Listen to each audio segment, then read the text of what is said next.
విజయారెడ్డి కేసులో మరో సంచలనం నమోదవుతుంది. విజయారెడ్డి బలవన్మరణానికి ఒక్క డిప్రెషనే కారణం కాదంటూ పోలీసులు చెప్తున్నారు. డిప్రెషన్తోనే బలవన్మరణానికి పాల్పడిందని నిర్ధారణ కాలేదంటూ పోలీసులు వెల్లడిస్తున్నారు. బిగ్ టీవీకి రైల్వే పోలీసులు క్లారిటీ ఇచ్చారు. పిల్లల్ని ఎలా ఒప్పించిన దానిపై కూడా క్లారిటీ ఇచ్చారు. ఇంకా విచారణ చేయాల్సి ఉందంటూ పోలీసులు చెప్తున్నారు. ఇప్పటివరకు 12 మందిని విచారించారు. తల్లి పుష్ప, అన్నయ్య చిరంజీవి, భర్త సురేందర్ రెడ్డిలను విచారించారు. ఆఫీసులో తోటి ఉద్యోగుల నుంచి కూడా స్టేట్మెంట్స్ తీసుకున్నారు పోలీసులు. ఇక ఫోన్లో వివరాలు కూడా కీలకంగా మారబోతున్నాయి. ఫోరెన్సిక్ ల్యాబ్ నుంచి ఇంకా రిపోర్టు పెండింగ్లోనే ఉన్నట్టుగా తెలుస్తోంది. అయితే దర్యాప్తు కొనసాగుతుందని రైల్వే పోలీసులు చెప్తున్నారు. బిగ్ టీవీతో ఈ అంశాలు రైల్వే పోలీసులు పంచుకున్నారు.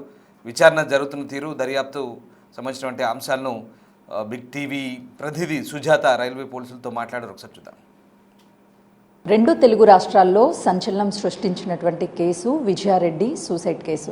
తన 2 పిల్లలతో కలిసి చనిపోయి నేటికి 13 రోజులు అవుతున్నా అసలు విజయారెడ్డి ఎందుకు చనిపోయింది అనే వాస్తవాలు బయటికి రావడం లేదు. కానీ సోషల్ మీడియాలో విజయారెడ్డి చనిపోవడానికి అనేక కారణాలు చెప్తూ ఈ కేసుని తప్పుదారి పట్టించే ప్రయత్నం చేస్తున్నారని పోలీసులు చెప్తున్నారు. ప్రస్తుతం ఈ కేసుకి సంబంధించినటువంటి ఐఓ సాయిశ్వర్ గౌడ్ ఉన్నారు మనతో. సార్ చెప్పండి, ఇన్వెస్టిగేషన్ ఎంతవరకు వచ్చింది? ప్రస్తుతం దర్యాప్తు దశలో ఉందండి. ఆమెకు సంబంధించిన ల్యాప్టాప్, సెల్ ఫోన్ మన ఎఫ్ఎస్ఎల్కి పంపించడం జరిగింది. మేము రిలేటివ్స్ని, అదేవిధంగా ఎక్కడైతే ఆమె వర్కింగ్ చేస్తుందో అక్కడ కూడా విచారించడం జరిగింది. ఆమె మ్యాక్స్ లోన్లీనెస్ వల్ల డిప్రెషన్లోకి వెళ్ళి సూసైడ్ చేసుకున్నట్టు అనిపిస్తుంది.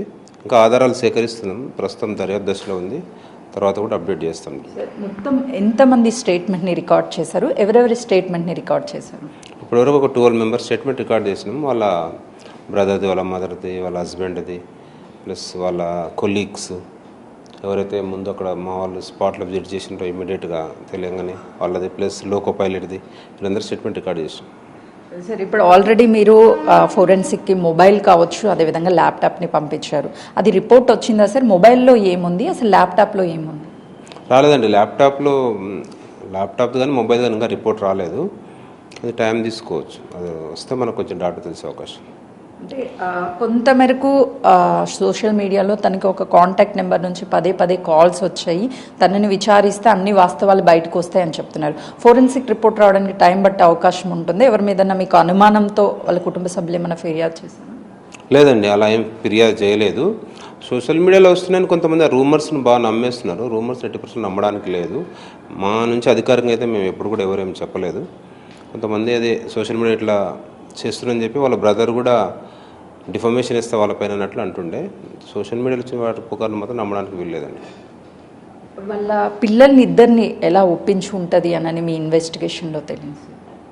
అంటే అటాచ్మెంట్ బాగుందని తెలుసు. ఇప్పుడు ఆమె రాసిన సూసైడ్ నోట్ ఆధారంగా ఏమన్నదంటే, ఆమె పిల్లలు నన్ను వదిలి ఉండలేరు, ప్లస్ నేను పిల్లలు వదిలిపోలేను, అందుకొరకు మేము కలిసిపోతున్నాం, మా ఇష్టంతోనే పోతున్నాం, ఎవరు ప్రమేయం లేనట్టు దాంట్లో రాశారు. కానీ ఏ విధంగా కన్విన్స్ చేసింది అనేది ఇంకా దాదాపు వాళ్ళకే తెలుసు. ఎవరికి షేర్ చేసుకోలేదు వాళ్ళు. మీరు 12 మెంబర్స్ని ఆల్రెడీ స్టేట్మెంట్ని రికార్డ్ చేశారు. ఆ 12 మెంబర్స్ మీకు ఏం చెప్పారు సార్? కుటుంబ సభ్యులు కావచ్చు, లేకపోతే ఆఫీస్ కొలీగ్ కావచ్చు? అంటే మాకు ఏమి ఇష్యూస్ లేవు. కుటుంబ సభ్యులు అయితే మాకు ఎలాంటి ఆస్తి తగాదాలు కానీ వేరే ఇష్యూస్ అయితే ఏం లేవు. అందరం హ్యాపీగానే ఉన్నాం అని చెప్పారు. కొలీగ్స్ కూడా బాగానే ఉండేది, ధైర్యంగా డ్యూటీ చేసేది, అందరితో బాగానే ఉండేది, ఫ్రెండ్లీగా ఉండేదని చెప్పారు. కాకపోతే లోన్లీనెస్ ఫీల్ అవుతున్నట్టు వాళ్ళు కొంతమంది చెప్పారు. అంటే మీరు ఇంతకు ముందు అన్నారు డిప్రెషన్ కారణం అయ్యి ఉంటుంది అని. డిప్రెషన్ కారణం కావడానికి ఏ రీజన్స్ అయ్యి ఉంటాయి? సోషల్ మీడియాలో కూడా తను డిప్రెషన్కే చనిపోయిందని పోలీసులు చెప్తున్నారు. అది మీరు కన్ఫర్మేషన్ చేశారా? లేదండి, అంటే ఆ విధంగా అనిపిస్తుంది, దాన్ని ఇంకా ధృవీకరించలేదు. ఆ విధంగా అనిపిస్తుంది. మరొక వైపు అక్కడ ఉన్నటువంటి సీసీ కెమెరాలు అన్నీ కూడా అబ్జర్వేషన్ చేశారు అని చెప్తున్నారు. మొత్తం ఎన్ని సీసీ కెమెరాలను చేశారు? ఏం తెలిసింది సార్? దాదాపు 100 సీసీ కెమెరాలు అబ్జర్వ్ చేసాము. వాళ్ళు ముగ్గురే వస్తున్నారు. వాళ్ళతో పాటు ఎవరేం ఫాలో అవ్వడం కానీ సంథింగ్ అట్లేం లేదు. కొంతమంది వాళ్ళతో ఫాలో అయ్యారని సంథింగ్ అన్నట్లు చెప్పారు కొన్ని ఛానల్స్లో. ఎవరేం ఫాలో కాలేదు. వాళ్ళు ముగ్గురు కూడా వచ్చేస్తున్నారు. ప్లస్ ఆ లోకో పైలట్ చెప్పిన దాని ప్రకారం కూడా వాళ్ళతో పాటు ఎవరు లేరు, ముగ్గురు తప్ప. ఫోరెన్సిక్ రిపోర్ట్ ఎప్పుడు వచ్చే అవకాశం ఉంటుంది సార్? ఇంకా అంటే కేసు ఆల్మోస్ట్ 13 days అవుతుంది, ఇంకా ఇన్వెస్టిగేషన్లో ఉంది. అది ఎప్పుడు వచ్చే అవకాశం ఉంటుంది? చెప్పలేమండి. ఈ మంత్ ఎండ్ వరకు రావచ్చు. ఇన్వెస్టిగేషన్ కొన్ని సందర్భాల్లో సెన్సిటివ్ ఇష్యూస్ ఉంటాయి కాబట్టి కొంచెం ప్రొలాంగ్ ఇన్వెస్టిగేషన్ కూడా ఉంటుంది. అందుకొరకు ఏమన్నా తర్వాత అప్డేట్ చేస్తాం. ఇప్పుడు ఫోరెన్సిక్ రిపోర్ట్ మీద కాకుండా ఫర్దర్గా ఏవేళైనా ఇన్వెస్టిగేషన్ కొనసాగుతుందా సార్? అవునండి, దర్యాప్తు చేస్తున్నాం కానీ అన్ని విషయాలు చెప్పడానికి కుదరదు కదా, దర్యాప్తు అయితే అవుతుంది. ఎవరి మీదన్నా మీరు ఈ కేసుకి సంబంధించి అనుమానం ఏమన్నా రైజ్ అవుతుందా సార్? ప్రస్తుతానికైతే లేదండి, ఏమన్నా ప్రస్తుతానికైతే లేదు, అలా ఏం లేదు. అయితే విజయారెడ్డి తన ఇద్దరు పిల్లలతో కలిసి సూసైడ్ చేసుకున్నటువంటి ఘటనలో దాదాపు 100కి పైన సీసీ కెమెరాలు అంతా కూడా పర్యవేక్షించాము. ఆ సీసీ ఫుటేజ్ని పరిశీలిస్తే ఇక్కడ ఎలాంటి అనుమానం రాలేదు. కానీ ఇన్వెస్టిగేషన్లో కేసు ఉంది కాబట్టి అన్ని కోణాల్లోనూ దర్యాప్తు చేస్తున్నాము. డిప్రెషన్కి ఎలోన్ ఫీల్గా ఏమైనా సరే, ఒకవైపు కుటుంబ సభ్యులు ఇంట్లో కలహాలు ఏమీ లేవని చెప్తున్నారు, ఆస్తి తగాదాలు కావచ్చు, దాంతోపాటు తాను పనిచేస్తున్నటువంటి కంపెనీలో ఎలాంటి ఇష్యూస్ లేవని చెప్పేసి 12 మందిని కూడా స్టేట్మెంట్ని రికార్డ్ చేశాము. తను లోన్లీ ఫీల్నెస్ అయ్యి డిప్రెషన్లోకి వెళ్ళి తన పిల్లలంటే ఇష్టం కాబట్టి పిల్లలు కూడా తన తల్లితో కలిసి సూసైడ్ చేసుకుందేమని మాత్రమే అనుమానమే, ఎక్కడ కన్ఫర్మేషన్ అనేది చేయలేదు. ఇన్వెస్టిగేషన్ జరుగుతుంది. ఫోరెన్సిక్ రిపోర్ట్ కూడా ఈ మంత్ ఎండింగ్లో వస్తుంది కాబట్టి ఒక క్లారిటీ వచ్చే అవకాశం ఉంటుంది. అన్ని కోణాల్లో కూడా కేసుని దర్యాప్తు చేస్తున్నామని చెప్పేసి విజయారెడ్డి సూసైడ్ కేసుకి సంబంధించి ఇన్వెస్టిగేషన్ చేస్తున్నటువంటి అధికారి చెప్తున్నారు. కెమెరామెన్ నరసింహతో సుజాత, హైదరాబాద్. రైట్, సుజాతారెడ్డి కేసుకు సంబంధించి ఇంకా దర్యాప్తు అయితే సాగుతోంది. ఇప్పుడు అన్ని కోణాల్లో పోలీసులు విచారిస్తున్నారు.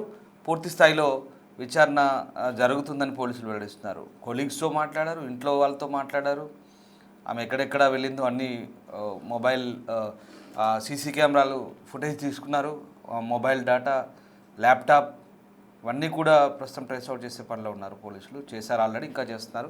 ఇంకా ఫోరెన్సిక్ రిపోర్ట్ ఒకటి రావాలి, దాంతో అది కొంచెం టైం పట్టొచ్చు అంటున్నారు. పిల్లల్ని ఎలా మోటివేట్ చేసిందంటే, పిల్లల్ని వదిలి ఉండలేను, పిల్లలు తనను వదిలి ఉండలేరు కాబట్టి కలిసే బతికాం, కలిసే వెళ్ళిపోదాం అనుకున్న డిసిషన్కి వచ్చామన్నట్టుగా ఆమె ఆ నోట్లో రాసినట్టు తెలుస్తుంది, ఆ లేఖలో రాసినట్టు తెలుస్తుంది. ఖచ్చితంగా దీన్ని బట్టి ఒక మంచి అవగాహనతో పిల్లలు తల్లి చెప్పే మాటను జవదాటనట్టుగా అర్థమవుతుంది.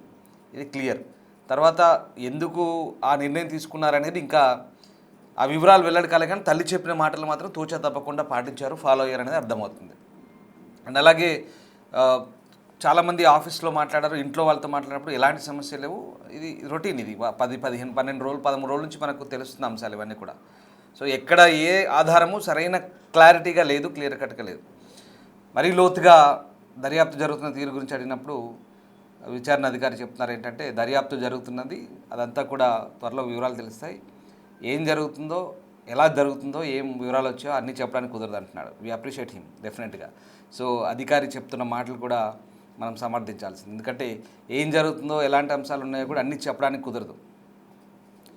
ఎందుకంటే ఇప్పటికే ఆయన చెప్తున్నట్టుగా వివిధ ఛానల్లో, వివిధ మీడియాల్లో, వెబ్సైట్లో, లేకుంటే డిజిటల్ మాధ్యమాల్లో రకరకాలుగా ఈ అంశానికి సంబంధించి ఎవరికి ఇష్టం వచ్చినట్టుగా వాళ్ళ కోణాల్లో ఈ వార్తల్ని, కథనాలని ప్రసారం చేస్తున్నారు. సో దాంతో ఆ కుటుంబ సభ్యులు కూడా అభ్యంతరాలు కూడా వస్తున్నాయి. కాబట్టి ఇవన్నీ కూడా పోలీసులు చెప్తున్న అంశాల ప్రకారం దర్యాప్తు అయితే జరుగుతుంది. దర్యాప్తు జరిగిన తర్వాత, దర్యాప్తు పూర్తయిన తర్వాత వాళ్ళే పూర్తి వివరాలు చెప్తామంటున్నారు. డెఫినెట్లీ ఇది విజయశాంతిరెడ్డి కేసు సంబంధించి. కానీ ఇక్కడ విషయం ఏంటంటే 13 రోజులు అవుతుంది, ఇంకా ఈ మిస్టరీ ఎందుకు వీడట్లేదు అనేది ఒక ఉత్కంఠ. సో దానికి సంబంధించి ప్రస్తుతం మీడియా అంతా కూడా ఫోకస్ ఉంది. సో ఈ వివరాలన్నీ కూడా అధికారులు చెప్పేందుకు పూర్తి వివరాలు అయితే డెప్త్గా వివరించే అవకాశం లేదు. కాబట్టి ఏం జరుగుతుందో, అధికారుల విచారణ తీరు ఎలా ఉందో మాత్రమే మీకు చెప్పే ప్రయత్నం చేస్తున్నాం. Thank you.